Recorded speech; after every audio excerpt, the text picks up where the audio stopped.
Vous êtes en compagnie de Radio Taïwan International.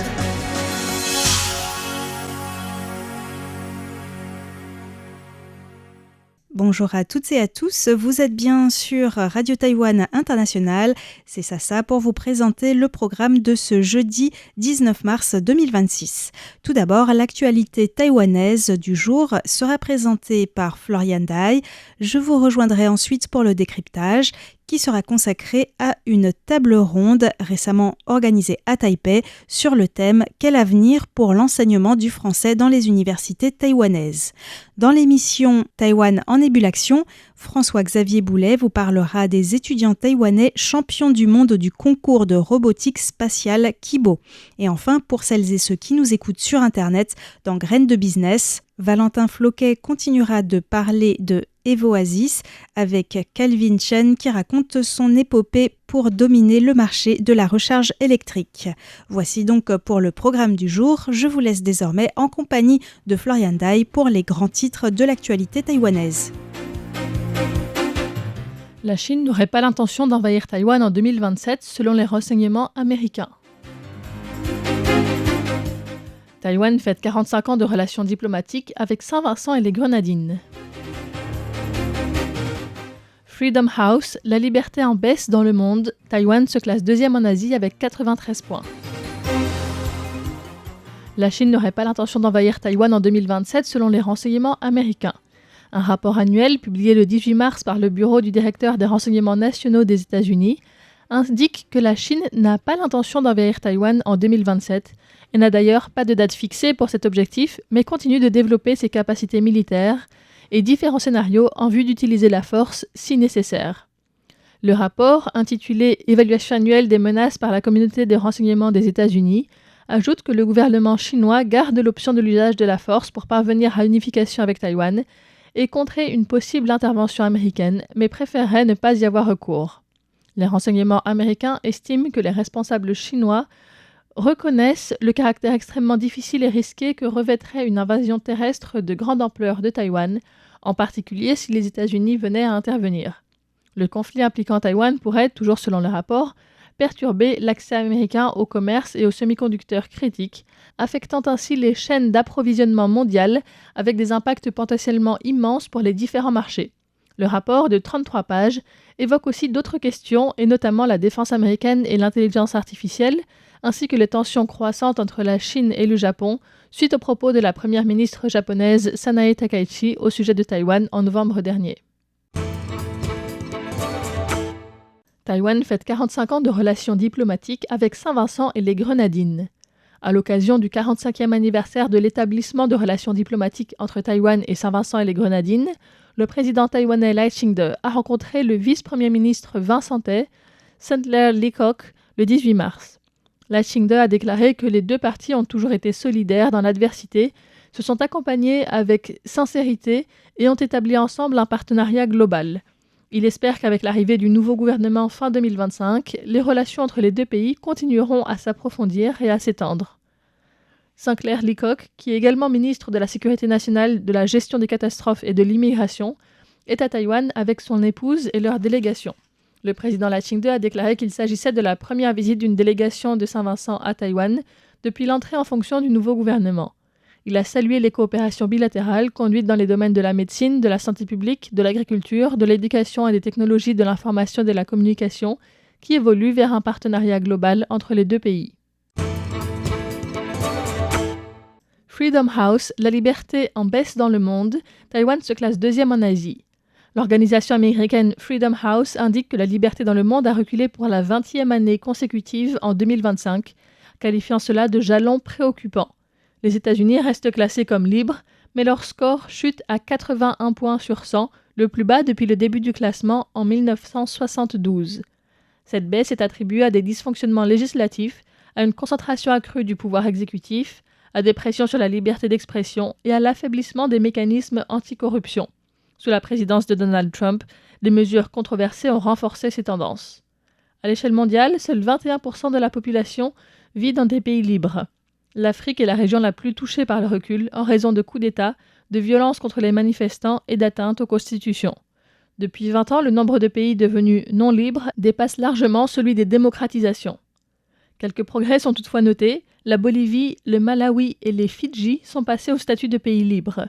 La Finlande obtient le score parfait de 100, tandis que le Soudan du Sud ferme la marche avec 0. Taïwan obtient 93 points, un point de moins que l'an dernier, restant un pays libre et se classant deuxième en Asie derrière le Japon.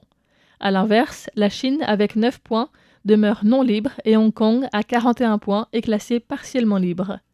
Fondé en 1941 et soutenu historiquement par les États-Unis, Freedom House fait face à une réduction de ses financements après les coupes dans les programmes de promotion de la démocratie. Approvisionnement en énergie, Taipei qualifie la proposition de Pékin de guerre cognitive. Face au blocage du détroit d'Ormuz provoqué par le conflit au Moyen-Orient, le porte-parole du Bureau chinois des affaires taïwanaises, Chen Binhua, a déclaré hier que l'unification pacifique et l'interconnexion des deux rives du détroit de Taïwan permettraient de répondre aux besoins en électricité des particuliers et des entreprises taïwanaises. Les pays d'Asie de l'Est ont accru leur dépendance aux énergies importées du Moyen-Orient, à l'instar de Taïwan, dont environ un tiers des importations de gaz naturel liquéfié proviennent du Qatar. Chen Binhua a déclaré en conférence de presse qu'une plus grande intégration avec la Chine permettrait à Taïwan de mieux répondre aux défis en matière d'énergie et en particulier à sa dépendance envers les importations de pétrole et de gaz du Moyen-Orient. Les autorités taïwanaises ont affirmé que des sources alternatives d'énergie avaient été sécurisées pour les 2 prochains mois et le président Lai Ching-te a déclaré que les importations de gaz américain devraient augmenter en juin. Le vice-ministre taïwanais de l'économie, He Ching-tang, a dénoncé ces propos qui s'inscrivent selon lui dans la stratégie de guerre cognitive de la Chine, avant d'affirmer que Taïwan avait pris les dispositions nécessaires pour garantir un approvisionnement ininterrompu en énergie. Lutte contre l'escroquerie, des résultats encourageants en 2025. La ministre de l'Intérieur, Liu Shifang, a tenu une conférence de presse hier au siège du Bureau des enquêtes criminelles pour présenter les résultats de la campagne de lutte contre les escroqueries en 2025. La ministre a affirmé que suite à l'adoption en 2024 des 4 lois de lutte contre les escroqueries, le nombre d'escroqueries et le montant des pertes financières avaient tous les deux diminué de manière significative en 2025. Entre 2024 et 2025, le nombre de cas d'escroquerie a diminué d'environ 21%, tandis que le montant des pertes financières a, lui, baissé d'environ 40%. Preuve, selon la ministre, que les efforts du gouvernement en matière de lutte contre les escroqueries commencent à montrer des résultats. Début 2026, l'administration nationale de police a lancé une vaste opération coup de filet qui a permis le démantèlement de 58 groupes criminels, l'arrestation de 285 suspects et la saisie de plus de 60 millions de dollars taïwanais, soit plus de 1,7 million d'euros de fonds illicites.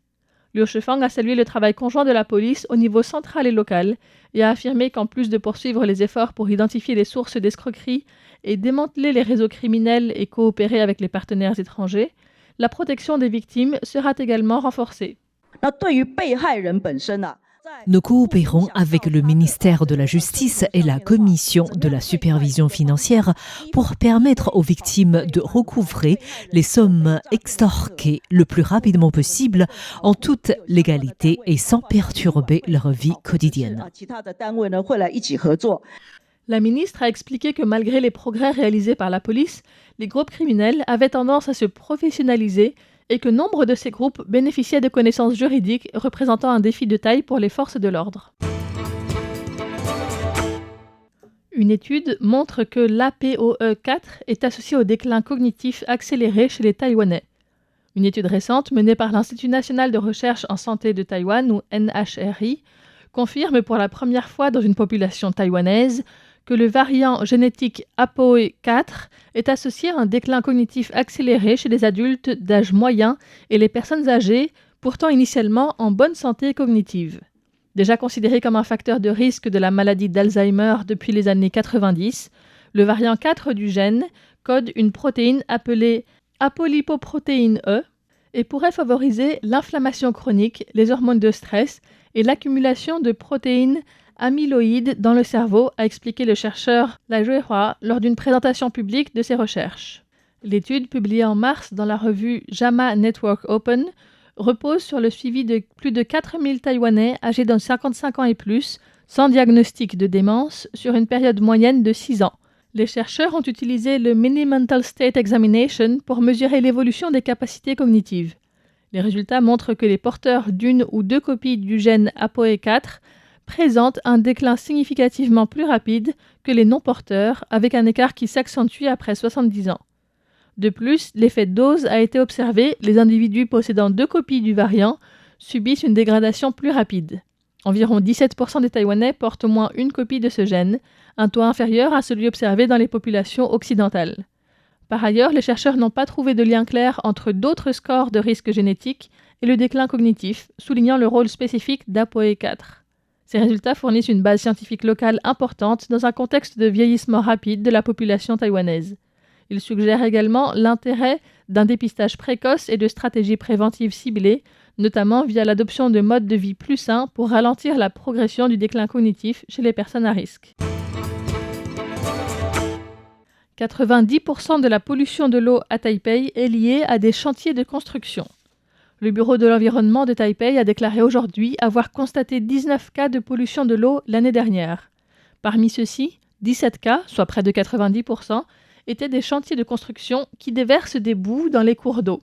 Des amendes d'un montant total de plus de 1 million de dollars taïwanais, soit près de 27 000 euros, ont été infligées. Le Bureau de l'environnement explique que les travaux de construction, qui impliquent des opérations telles que l'excavation souterraine, l'injection de coulis ou la peinture, génèrent des eaux usées.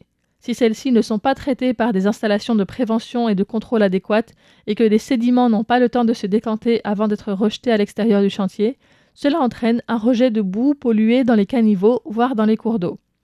Le bureau précise que si les eaux usées provoquent l'envasement de caniveaux, les contrevenants s'exposent à une amende comprise entre 1 200 et 6 000 dollars taïwanais, soit 32 à 160 euros. Le rejet d'eau usée dans les cours d'eau ou en milieu naturel est passible d'une amende allant de 30 000 à 3 millions de dollars taïwanais, soit 800 à 8 000 euros environ. Les récidivistes ou rejets clandestins effectués la nuit, les jours fériés ou par temps de pluie feront l'objet de sanctions plus sévères. Le bureau a déclaré qu'il renforcerait les inspections ciblées et a invité la population à participer à la surveillance et à la protection de l'environnement en signalant les cas suspects en appelant le 1999.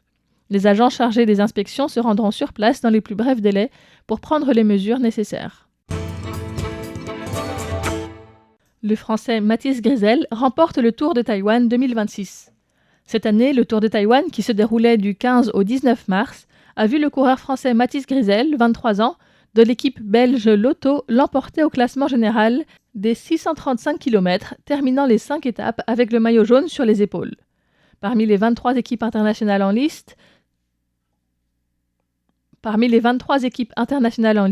à noter l'excellente performance de l'Italien Dusan Rajovic, qui a remporté 2 victoires d'étape, la première à Taipei et la 4e à Pingdong, au terme d'un sprint disputé. Le tableau final du Tour de Taïwan 2026 est complété par le Français Paul Hennequin de l'équipe espagnole Euskaltel comme maillot vert du meilleur sprinter, le Japonais Yuji Todome qui remporte le maillot à poids du meilleur grimpeur et Yuma Koichi, également japonais, qui est le meilleur coureur asiatique au classement général, tandis que le premier Taïwanais, Huang Weicheng, se classe 40e.